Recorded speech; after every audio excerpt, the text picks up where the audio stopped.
All right, Joe, I'm not going to lie. That wasn't really the best night of NBA basketball that I've ever seen, especially in the playoffs. But I did utilize the YouTube TV, like, multi screen thing so I could watch multiple games, mostly because the games weren't actually all that, like, entertaining. And I also wanted to watch the NFL draft. So give me a break. I'm a Bears fan. This was, like, the best night of my life. But yeah, let's start off with Denver and the Lakers. This game just kind of felt sad, in all honesty. At least that's how, like, I describe it from, like, an outside point of view. Like, the Lakers came out to a hot start, and I literally remember telling myself, I was like, nope, I've seen this story before. I've been hurt by this before. You're not going to get me this time, Lakers. I know exactly what's going to happen here. And that story just continued to unfold through the rest of the game. And what I mean by that is, like, Denver just always felt like they had this game, like, in the bag. There was no point where I was nervous about it at all. They certainly didn't seem nervous about it. They just kept running through their offense, running through their progressions. All five starters played well. I hope Reggie Jackson's okay. He got hurt pretty early on into the game, and I'm guessing he'll hopefully be back for the next one. But they just, like, they were just kind of on autopilot for this game, and the Lakers, in all honesty, didn't look like they really cared. I hate saying that about these players because I know they do care or whatever, but that extra sense of urgency just, like, was not present on this team. They looked like they just were kind of conceding, in all honesty, more so on the sense that, like, their spirits just looked broken.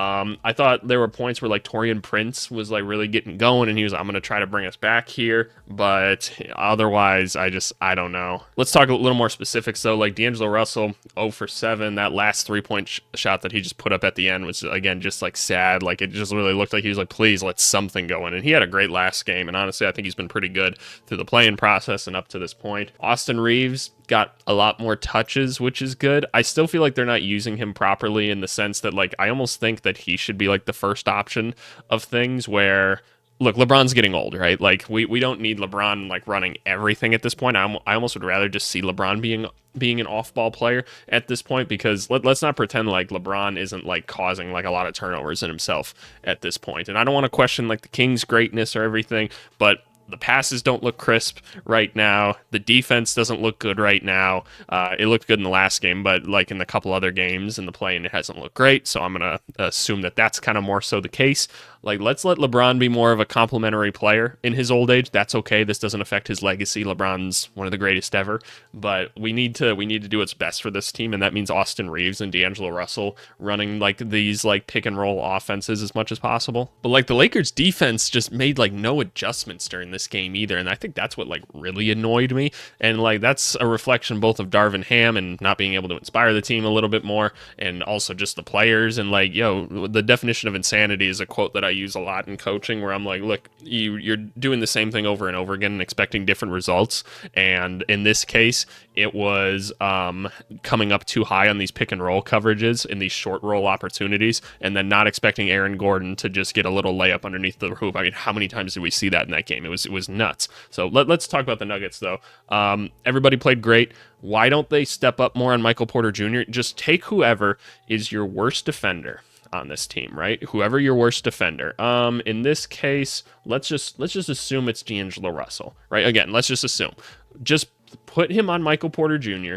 Just tell him to stay in his chest at all times. He's not running off, like, a ton of actions or anything like that. They're just finding him on skip passes and stuff. So stop helping in the paint on it. Like, it doesn't matter anyway. Just stay on him. And I know he can shoot over guys like D'Angelo Russell, but at least make it hard for him to catch the ball, or make them consider not passing him the ball, because he's just going to make every jumper right now. Like, and they're not closing him out. Like, they're too far away from him. Like, they shouldn't even let him, like, catch the ball right now, because, again, once he catches it, it doesn't matter how good your closeout is. He's just going to shoot it over you. So let's just face guard him, like, the whole game. Just face guard him the whole game. Just take away that option from them, because he's just such a consistent point in their offense right now. But yeah, Aaron Gordon was literally everywhere. Offensive rebounds, defense, around the rim. He just kept doing the same thing. He's like, I'm going to wait in the dunker spot, and somebody's going to either throw the ball up at the rim, or I'm going to get a nice little bounce pass, and then I'm just going to go put the ball up in the rim.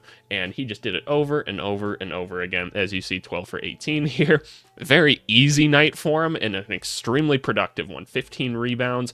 Awesome, right? 5 offensive rebounds. Again, somebody's got to box this dude out, but it's just not happening. So Aaron Gordon doing all the little work. Jokic, this was a prime Jokic game where it's like never was forcing any shots or anything. He's like, I'm just gonna let all my teammates just go do their thing because they're all rolling right now. So shout out Jokic, man, was awesome. We should not like mock these stats, or I shouldn't say mock, like we should not forget how crazy these stats are. Just 24 points, 15 rebounds, 9 assists, and it just looked so easy. Just looked really, really easy. So shout out Jokic. Like KCP did his thing. He wasn't like super efficient, but like I thought he was really good. His energy was really good defensively.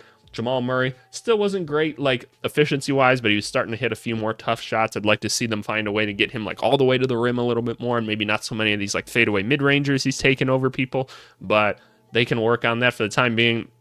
This team's working as a well-oiled machine, man, and this series is over. Like it's over. I'd be actually surprised if the Lakers won the next one because they just look like they're ready to kind of be done with this season. And then I don't know what you do with this team. I'll be very curious, but that's something we can talk about in another day. We're not gonna, as they said on NBA on TNT, they're like, we're not gonna put up the gone fishing sign until it's actually done. So that's how we'll treat it as well. Alrighty, New York Knicks and Sixers. This is pretty much exactly how I kind of figured this game would go. Again, maybe not the most like entertaining game, but you saw some interesting things if nothing else. Like let's start off with the Sixers, obviously, because they won. Joel Embiid, you are really, really good at basketball, believe it or not. So we got a nice 50 ball from you with 8 rebounds. You played good defense and everything. Please do not grab Mitchell Robinson's leg. That's very dangerous. If your name wasn't Joel Embiid, you definitely get kicked out of that game. And I don't like to accuse like the NBA and refs of being like, oh, well, this guy's one of the best players in the league. We don't like, so we don't want to kick him out. But like, that's what happened. He should have been kicked out of that game. That was an extremely dangerous play. Please do not do that. That stuff's crazy. And Mitchell Robinson's a very aggressive player and stuff. But anyway, well, that's enough of that. The Sixers kind of brought out something that we were talking about with like the Heat Celtics a little bit, where it's like, okay, if y'all are going to switch all these things, we're going to run Tyrese Maxey and Kyle Lowry like pick and rolls with Embiid kind of just like in the vicinity. And once you guys switch and Embiid gets like a little guy on him, we're just going to let him go to work in the middle of the court so he doesn't have to move very much. And he just shot mid-range shot after mid-range shot over those guys, or he found shooters. Kelly Oubre Jr. showed up a little bit more offensively today, which is nice. Why can't Tobias Harris hit any shots anymore? Tobias Harris used to be good at basketball. I'd like to think it can come back, and he's just in a negative stretch right now. But holy cow, my guy! Like, let's find a way to get going a little bit more. But yeah, no, Kyle Lowry and Maxey, they were nice. I don't. He's like 3 minutes out of Buddy Hield. Like, why did you make this trade if this was how you were going to play him? Like, I understand Nick Batum has a big job with Kelly Oubre. They're guarding Jalen Brunson the whole game, so like those two are like really going at it.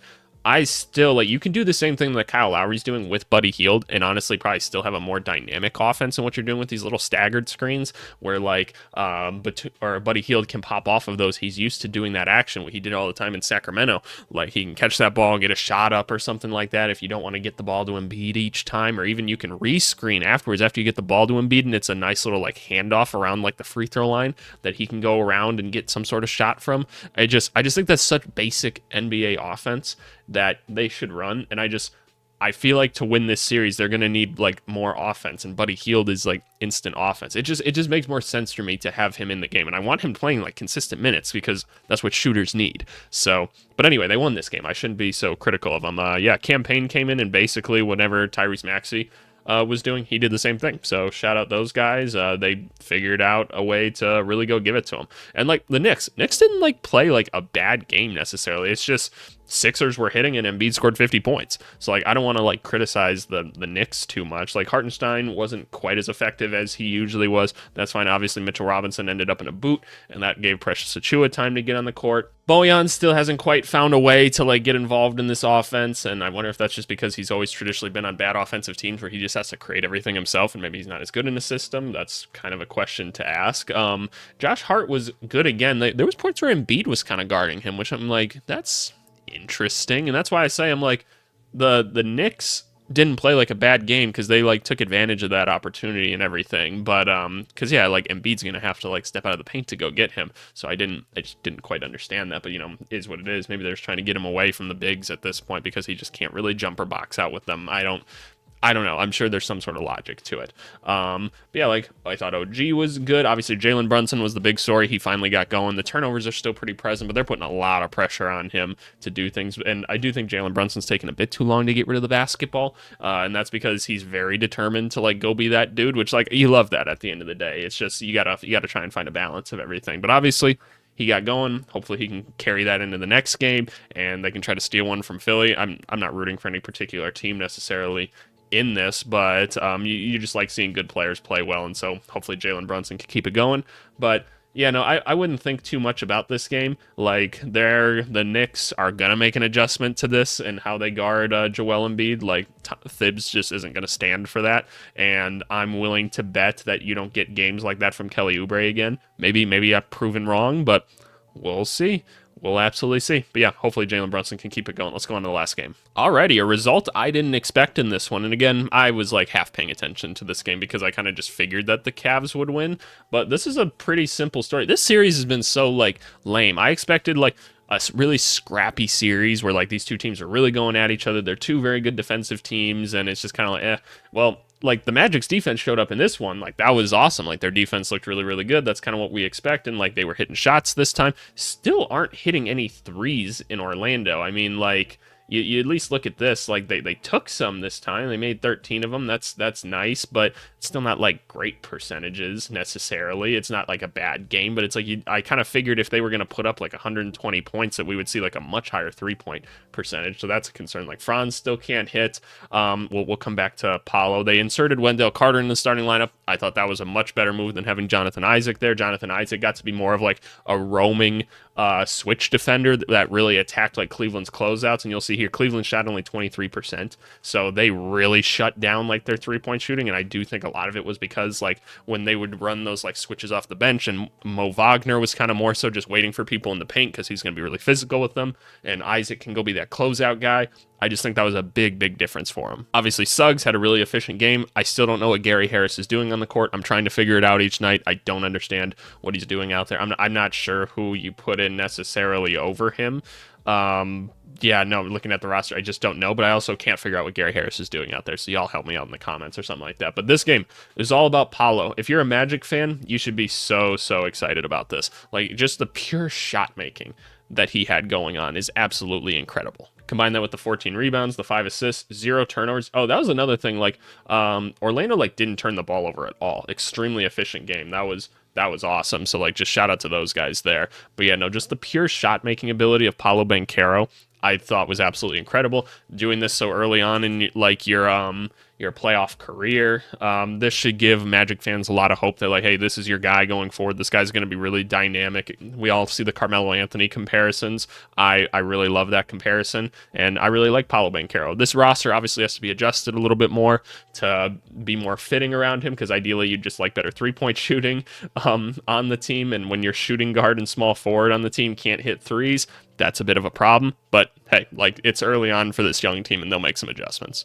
As for Cleveland, yeah, no, they just kind of got locked up there a little bit. Like, I honestly don't think it was anything crazy. Like, I thought they were getting to the spots they wanted to get to. It's just Orlando was being really physical with them and really getting good contests on them, and so the shots just did not fall. Like, it looked like a normal game that they were running. It just did not work at all this time. They all just collectively could not shoot. 8 3-pointers is not going to get it done, even against the Magic, who make no 3-pointers. But like, you know, that's kind of the thing, right? So I do want to give credit to like Karis LeVert. I know that like it wasn't the most efficient shooting night for him, but I just think he's been doing a good job of like operating off the bench as like a backup ball handler for this team. I think he's looked really good for most parts. The plus minus numbers would disagree with me in this one, but I just think he's looked pretty good throughout this series. And yeah, Mobley's at least still shooting threes, so that's good. I'll be very curious to see what happens the next game, just because can Orlando keep actually playing this level of defense? I think there's potential because they did it most of the year and everything, but is Paolo going to hit all these shots again? It's going to be hard to replicate that, but he is very good at basketball. I don't see Suggs going 9 for 11 again, and we'll just see about the rest of them. But I'm really glad Jonathan Isaac's not playing like center anymore. Like, I understood what they were going for, and I was really curious about it at first, but I think this is the better alternative, and let him be that athletic switch defender. But yeah, no, that was last night in the NBA, and Yeah, no, this is an interesting playoff run to say the least. Yeah, we got Milwaukee, Indiana, Clippers, Dallas, and Minnesota, Phoenix. I just can't wait to watch Minnesota again. That's such a fun series. But yeah, leave me a comment. Let me know what you guys think, and we'll talk to y'all later.